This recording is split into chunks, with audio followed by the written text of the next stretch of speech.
Hi, so in this little clip, I want to share a little bit of information with you about a part of the frontal lobes that is sometimes called the working memory. And the working memory is really important for us to understand because it is, if you like, the place where we do our thinking. And possibly one of the better ways of thinking about the working memory is to imagine that it's something of a limited size.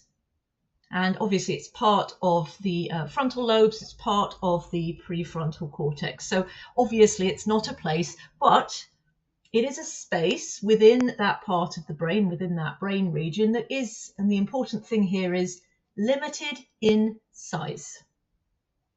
So the prefrontal cortex's job, of course, as we know, is to do all of our rational work, our thinking work, and all of that wonderful stuff. And the zone, if you like, that it will use in order to do that, the platform that it needs to put stuff on in order to think about it, is called the working memory. Now, just to put it out there, it is sometimes disputed as to whether we should be thinking about it in this way, but from my point of view, it feels really helpful to be able to imagine that there is a part of the brain where we kind of hold our attention and then put the things that we want to think about so we can make decisions, that kind of thing. And therefore, from that point of view, it's just a useful way of thinking about it, whilst it may not be epically accurate. In the grand scheme of things, what we're looking to do here is understand its function and some of the limitations. So it's the space where we need to put things in order for the brain to be able to consciously think about them. And the thing that I really do want to draw your attention to is the limited size, because this is relevant. Now, I don't know whether there's a massive difference in terms of the individual sizes that we might find for working memories in individuals, but I think they're all, broadly speaking, the same sort of size. And here's the idea. If you want to think about something inside your head, you're putting the something you want to think about onto the working memory so that you can give it your consideration. And there it is. Now, when we just got one thing on the working memory, that's fine. You know, there's lots of room for it to move around. There's plenty of space, if you like, for it to be manipulated. So if you like, the brain can kind of look at it from various different angles. It can give it its time and its focus. Let's face it. How often do we just have one thing at a time that we need to think about? Probably not that often at all. What is more likely to be happening is that we're actually needing to think about quite a lot of things all at the same time. But what you can begin to notice almost instantly is that there's less room. So if, for example, we were doing one of the brain's most difficult jobs, prioritizing or deciding, there's not as much space. The more of these we put on here, the less easy it is to see them very well. The prefrontal cortex and the working memory will be starting to experience feeling a little bit overloaded or overwhelmed.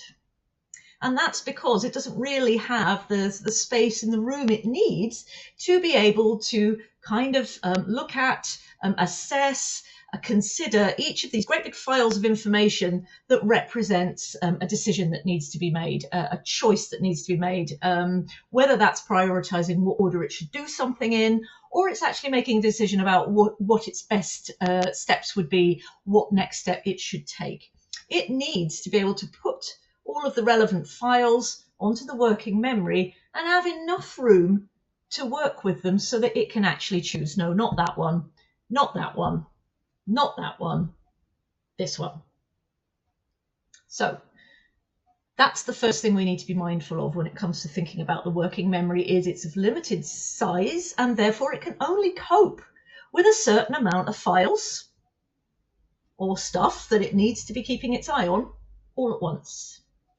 Now, this does vary from person to person, but the average number of different things that a working memory can really quite well cope with and make sure it's giving a decent amount of consideration and attention to is about 4.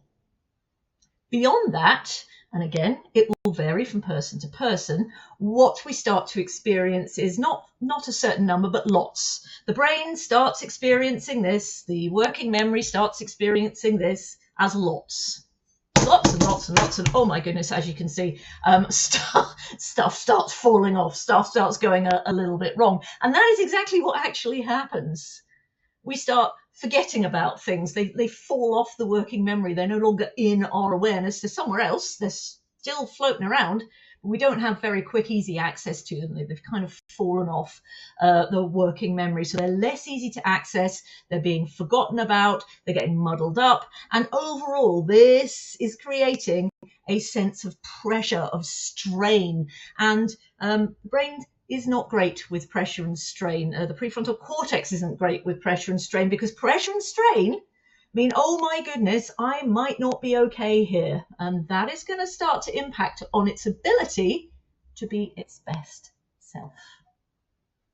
So what's the answer here? Well, the answer here is, from a working memory perspective, and in an ideal world, this is what it would prefer.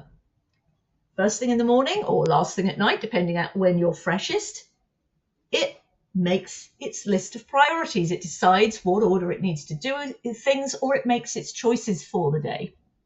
Once those are made, it essentially likes best to work through what it's got on, one thing at a time. Even if it's just moving that thing one step further forward, then that can come off and this can go on, and so on and so on. Worth noting that every time it swaps what it's got on here, that costs energy. So we want to make sure we're not doing the swapping too often, and we certainly don't want things like these getting in the way, distractions, things that aren't actually relevant but they're taking up space. We also need to be mindful of the fact that every now and then emotional load comes along and it kind of plonks itself on the working memory to the exclusion of all else. It literally pushes all other of the content out of the way. There's just no room for anything other than emotional content. So this perhaps would help explain why you might find it very, very difficult to actually sit down and think about things when you've got a lot on your mind. There's a couple of different reasons, but one of them is that literally that load has taken up all of the available space and everything else has fallen off. So I hope that kind of makes sense of your experiences. One more thing that I wanted to share with you just before I head off, because I know a lot of people experience this and think, oh my goodness, what is going on? But you ever been in a situation where you walked into a room and it was absolutely certain what you were going in there for? Clear as day, off you went and you arrived in that room, only to find when you got there, you couldn't remember what you were doing there. Ever happened to you? Here's what happened. When you got up and decided you needed to move, you put the action into the working memory. And off you went with the action in the working memory. But the chances are that somewhere en route, other stuff managed to get in the way. It might have been distractions, it might have been other thoughts, it might have been other pressures, it might have been other things entirely.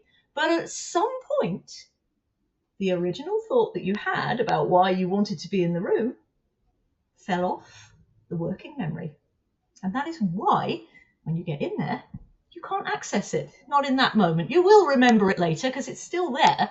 But in that moment, you might be racking your brain, as you would say. What you're actually doing is racking the working memory to try and find that thing that you went in there for. But it's been knocked off by some of the other content that's going on inside your head, and it's fallen off, and therefore in that moment isn't accessible, even though a couple of moments later, when you go and sit back down again, it's probably going to magically reappear. It hadn't gone far, but far enough you couldn't access it right there and then. That is kind of how the working memory works.